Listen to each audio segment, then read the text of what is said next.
Okay, in this tutorial I'm going to explain how to use a multimeter. In this case we're interested in how we're going to use the multimeter to measure resistance. Okay, so what I have here is a model of my multimeter. I also have a fixed resistor which has a resistance, I don't know if you can see that, of 22 ohms, so you can just see that that's the resistance. Okay, so we'll just focus back there. Alright. First thing you need to do is put in our wires. There's only 3 locations it can go here. Common, this one that says V, ohm and milliamps, so volts, ohms and milliamps. And then this one here that says 10 amps AC, DC. We want to go first one into the common.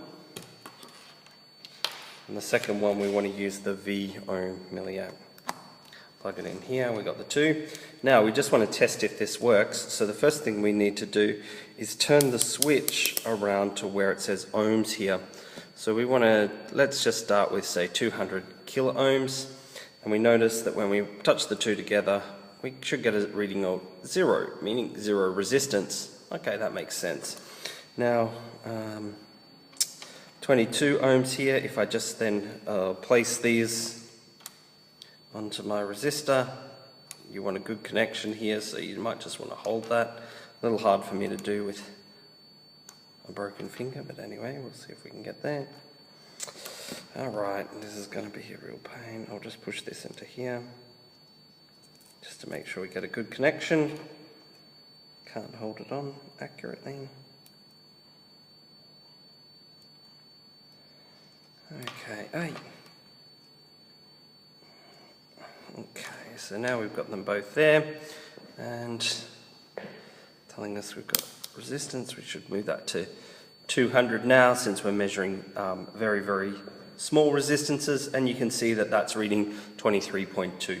So this 22 ohm resistor is actually more accurately 23.1 ohms. Okay, so just to note on this model as well, there's a hold function here. So if I press the hold function, it just means that the numbers don't change. Of course, then I can change all these switches around and the numbers stay there. So if that hold button is currently being pushed on, it means you won't be able to take a reading. So just make sure that the hold button's off. Okay, so turning it off, just have a look now here at a slightly different model. This one's been dropped, but anyway, we should be able to get the same idea.